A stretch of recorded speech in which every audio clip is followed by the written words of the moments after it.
All right, Jen, we have the Hisense U8. We had the U7, and we had liked it actually. We did. It's pretty awesome. So is the U8 that much better, and can it rival the Samsungs and the Sonys out there that are twice as expensive? We should unbox and find out. Yes, but make sure you stick around to the end where we'll talk about your buying advice for this TV. So let's get into the unboxing. We also have the 75-inch version of this TV, which has got that ADS panel we like, so it's going to have even better off-angle viewing. So I'm excited to get it out of the box. Danger, danger. Yeah. All right, I'm going to try to lift the TV up so you can get those out without Go for it. making grease marks all over it. I think I have it up enough that you can grab the other ones too. Now, Jen, this isn't Hisense's fault necessarily, but man, did the shipping company not really do us any favors here. We got holes on the backside here. It's like, feels like it's kicked in. Yeah. I mean, this is bad. And then on the end over here, like the handle is broken. There's dirt all over it. So both of us have already had to wash our hands once just moving this in place. So kind of annoying. So that's why it's beneficial sometimes to just go pick the TV up yourself if you got a truck. But sometimes you got to get them delivered. And in this instance, the front side is good, but man, the back got all beat up. So yeah, for those of you who like to beat up the backside. Yeah, you got to watch out. You don't want to get your backside beat up too badly. Yes, indeed. Cut this, but be careful, but go fast, okay? Thanks. But slow. Okay, stop.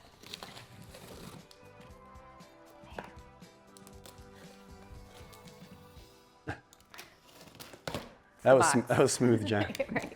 Yeah, blame it on the shipping company. That's fair. Look at it. I It's know, all I know, messy. I know. Just messing with you. So what I love about 75 inches is I can actually see in it. Not too big. It's my That's size. what she said. Wait, what? Cool. We've got our goodies, our remote, and all that kind of good stuff. What kind of remote? Ooh, big remote. Hisense metal remote. Looks cooler this year for sure. I definitely like that. It's a good looking remote. Thank you. You're welcome. Okay. It's like probably the part that attaches to the TV, and the stand will be in here somewhere. Yeah, and I took the time when you were doing that to actually review the installation instructions so that I maybe do it right, because typically we don't. So there you go. First time for everything. Yeah. A man reading instructions. Should we try to lift it? Sure. Let's not slide it, whatever we do. Yeah, I mean, this thing is, oh, look at that. At least that looks nice. Okay, let's go in front and let's not set it down because I don't want it to I got it. Got it? Yeah. Got you. Be careful. Get this dirty thing out of here. Ooh, so it looks like the styrofoam took a little hit, Yeah. but I think the TV should be okay. No, it does. It's fine. And it's better that the back had the dent in it again. There's nothing on the TV. It's fine. There was some room in there, but you know, that's why it's packaged like this, to prevent any damage. I'm gonna pick this up. Why don't you grab the TV just in case? I got it. We have had a TV fall on us before. No damage though. Lost 5 years of my life. What do you think, Caesar? Hisense or TCL? He definitely likes the stuff on the screen. What is it? Get it. No, don't get it. Yeah. No. No. I was just joking, Dude. man. It's just a flower. You forgot yourself. Come on, get out of here. Let's go.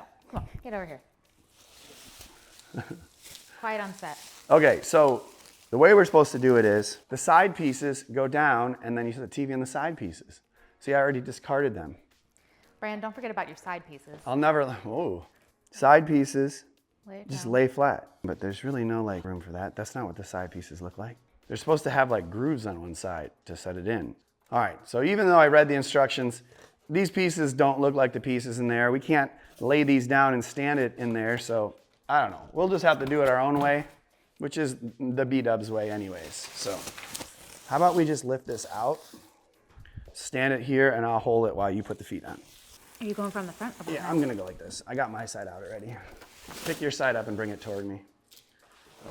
Yeah, I was trying to get you out of that plastic, but it didn't work. I don't have that sort of hip strength to just move my leg like that. What you keep me around for? All right. Nice. That was some good. I mean, that was pretty good. You're right. You're right. All I'm right. proud of you. Whoa. Holy. Almost put a hole in the floor there. All right, we got to grab the other piece, some screws, put this thing together. You got that for a second? I do. Let me move some trash. We having fun yet, Caesar? Caesar's always having fun, right? Are you having fun? Yeah. All right, you want to switch? Yeah, let's do It's it. too much work. I just got to hold this. Right. see what we've got. I got it. I mean, I had it in my foot, yeah, but you know, I could understand how it looked like I didn't. Made the cameraman a little nervous there. It made me nervous. Goodness sakes. Yeah, what you working on over there? It's like tape on tape on tape. I think you put that one on that first. Put this on this first? I would imagine, yeah. All right, Jen, so it looks like we have to take this plastic piece off. We gotta get it off, Caesar. Do you want me to get it? Gotta get it off. Yeah, I don't know why I'm trying to do it from up here.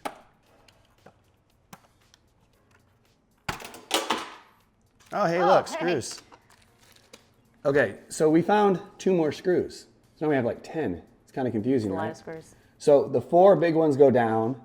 Then we put the 2 small ones on this area that act as kind of like hooks for this. And then once you hook it on those, then 4 more screws in, the big ones. So a little confusing, but let's go ahead and put the 4 in there and then we'll move on.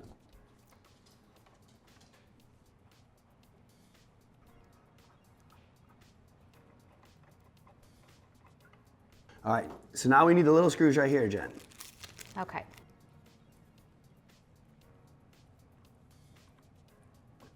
All right, I'm gonna make this easy for us, Jen. It may look funny, but here we go. Bring that stand on up here. Okay. All right, so we're gonna put it in the upper one, right? Okay. I got this side, why don't you catch the, and then pull it that way. Yeah, push it that way, and then put the screws in. Go ahead, I got it locked in. See, this is what happens when you don't have the right styrofoam pieces that the Hisense is supposed to send us. You could very well just lay this on a table or something, put it up on all the styrofoam. There's other ways to do it, but this is clearly the most fun way. Yay. Here, you want to catch one of the ends of this so I don't drop it now that it's got the stand on it? Why don't you catch this side? And then why don't we, actually, go ahead and take the other end, sorry. Okay. And then pick it up and let's move it back in place. There we go. Yeah. All right, and then, you know, we got this thing here. Why does it have this grill on it that looks like it's a speaker? Is it a speaker? It's got cord management, which is nice. We can, the smash technique, it's always good. Okay, let's get the stand, Jen. Caesar, watch out, bud. Goofy.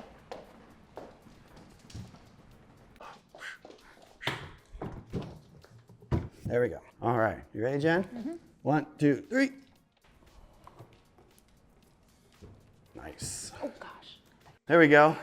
We've been getting a lot of sound effects out of you lifting these TVs lately, Jen. I got it. All right, it's good. It's just a little baby TV. We're good. It's not that big. But hey, you know what time it is? A lot of plastic to peel here. Oh, I know it. All right, let's get on it. Okay. See, I would have gone bottom up there, but that's why you're the pro and I'm the rookie, you know? It's a dangerous move.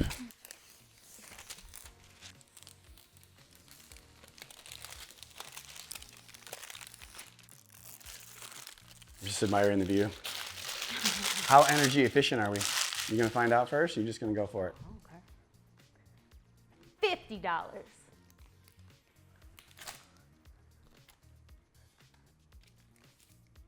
I'm worth 50 bucks.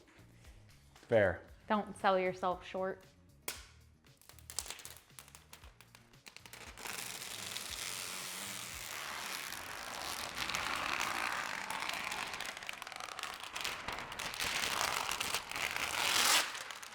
It's a noisy one. It is. Got one on the front there too, just for fun. He's for fun. Fantastic work. That was really good. I mean, I'm telling you, this looks like a premium TV to me. It rivals Samsung for how it looks on the front here with the base in the middle. I really like it. I don't know why I'm standing here with all this. It's not really doing anyone any favors. Trash man? Yeah, it does have a nice anti-reflective coating. It looks good, but doesn't have quite as bad of a rainbow effect as the Samsung does, but I like it. And it's not the thinnest TV in the world for a mini LED, you know? I mean, to be fair, I think the Sony we have, the Bravia 9, is also pretty thick, but it does look a little different than last year.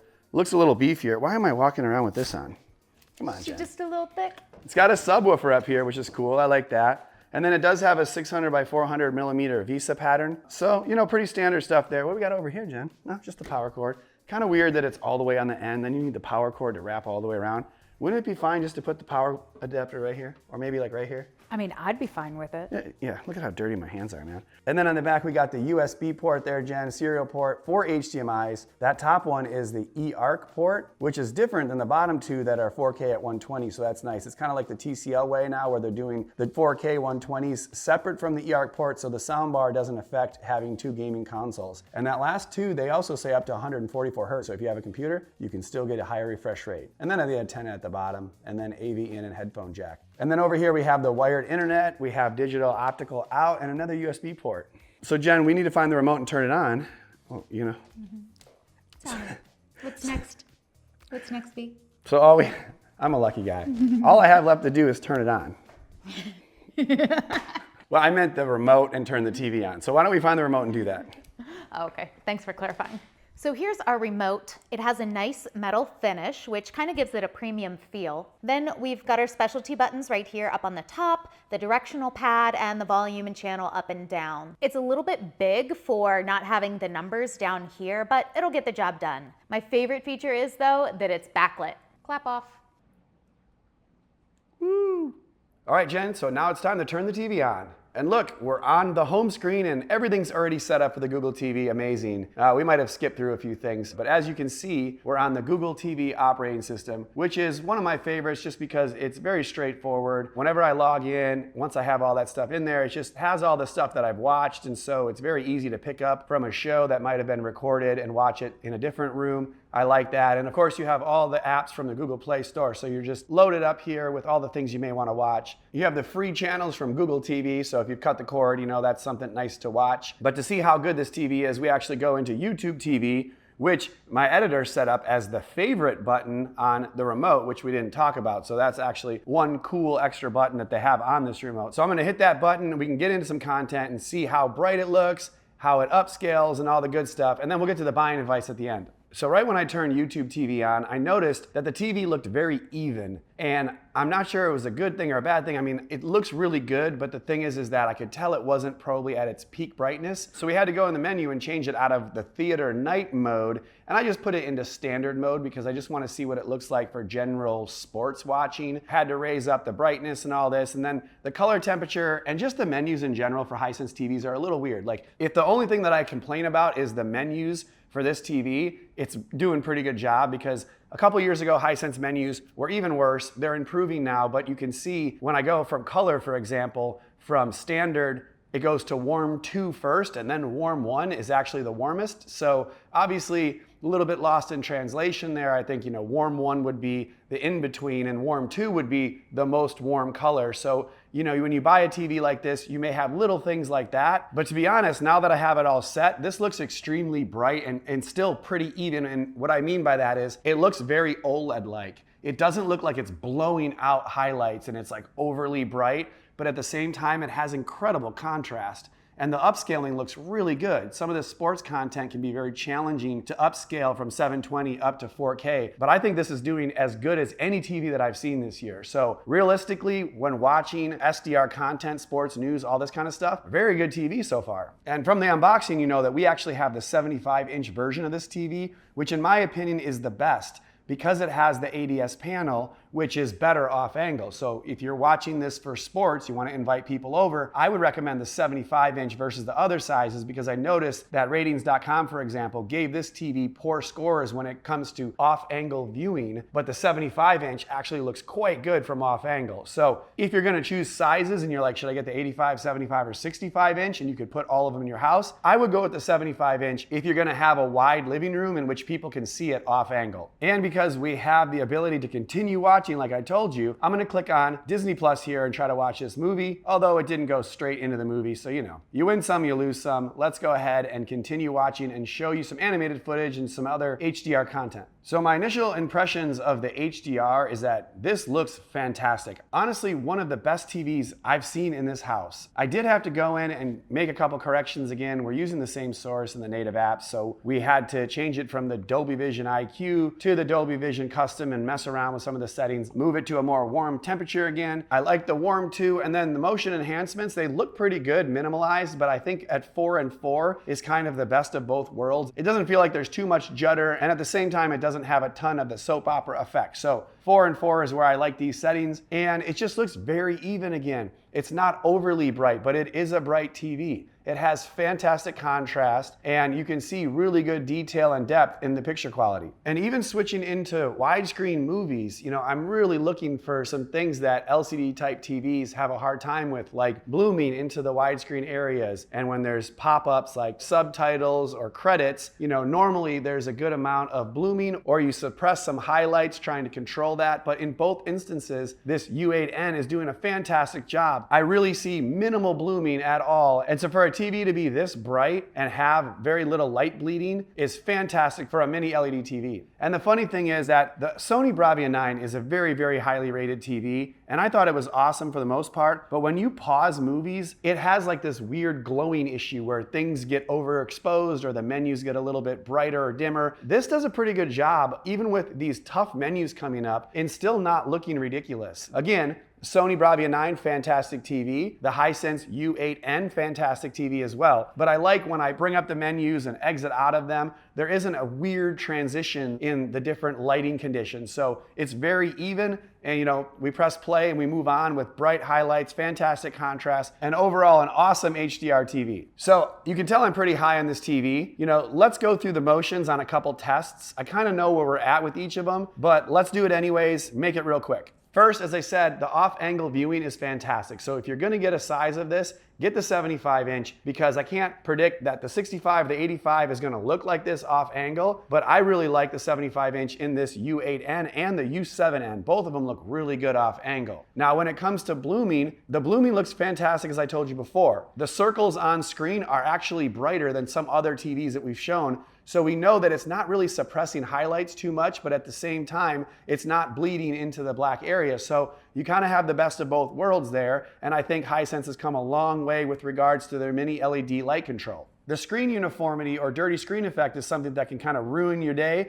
if you get a TV that has a lot of blotchy areas around it. But overall, this looks pretty good, to be honest. We don't notice a whole lot of uniformity issues. And in general, again, the ADS panel is pretty good for these sorts of things. So again, I'm not at the buying advice yet, but 75-inch version, fantastic.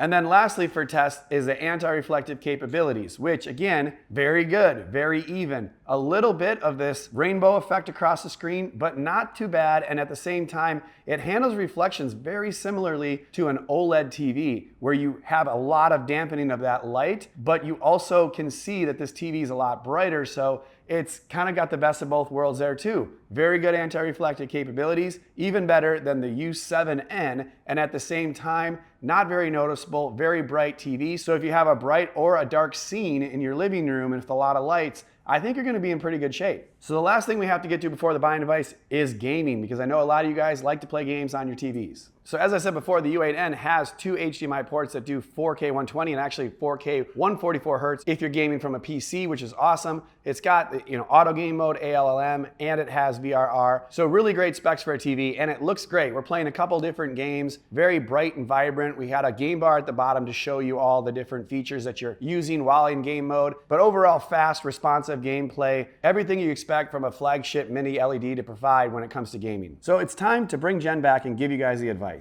Well, hey, I'm back. Did you miss me? I heard you talking in the other room, and it sounds like you don't have anything bad to say about this TV. I wouldn't say anything bad, but for the most part, it's really nice. I mean, it's a very well-rounded TV, and I'm a big fan. I was a big fan of them last year. I thought that the U7N this year looks pretty good as well. And then I start thinking about how much these TVs cost compared to some of the other flagship TVs we get in here. And you gotta start thinking about getting a Hisense TV if you're being, price conscientious. Because this TV at 75-inch is $1,600. Okay. It's expensive, right? But it's way less than a Samsung top-of-the-line QLED TV. It actually performed a little bit better too. It's like less than half the price of the Sony Bravia 9, which is also really good, but super expensive. And honestly, the highest rated mini LED TV of all time. And then if you compare it to something like the TCL QM8, which we have over here, I mean, it's basically the same. It's a little bit better in a few different features. And the QM8's like $100 less the same size, but you get a VA panel where this ADS panel is really what sells me on the Hisense, because I love how off angle it looks so good compared to some of these other mini LED TVs. Now, if you're getting a different size than the 75-inch, now it's gonna be much more comparable to the QM8 and the Samsung QN90D with regards to its off-angle viewing. So it's a little harder for me to say definitely go get it, but it's still gonna be a really good TV from straight on. But if you're looking for that off-angle viewing, then the 75 is where it has a massive advantage over these other TVs. So people should buy it, right? I think so. I really think it should be at least in your top 2 or 3 TVs to consider if you're gonna get a mini LED TV. If you're gonna get an OLED TV, that's a little different. But honestly, this is one of the most OLED-like mini LED TVs I've ever seen. Just very even, minimal blooming, looks incredible across the board. So I'm a huge fan of the U8N. I definitely think you should get it. Or you could also try the U7N, which has most of the same features, just not quite as premium, but you save 500 bucks. So, you know, that's a big saving. It's almost 1/3 off. So U8N, U7N, big fans this year. Good job, Hisense. I don't know what else to say. Yeah, it's high praise from Be the Installer. Yeah, indeed. So let me know if you guys have any comments, questions, anything like that. And check the description below for links if you want to buy these, or if you want to take the quiz, you know? Yeah, take the quiz. If you're still not 100% certain, we have a quiz down there, runs you through some questions, pick the best TV for you. And don't forget to like and subscribe so we can continue to bring some of this really great content. See you next time. Adios.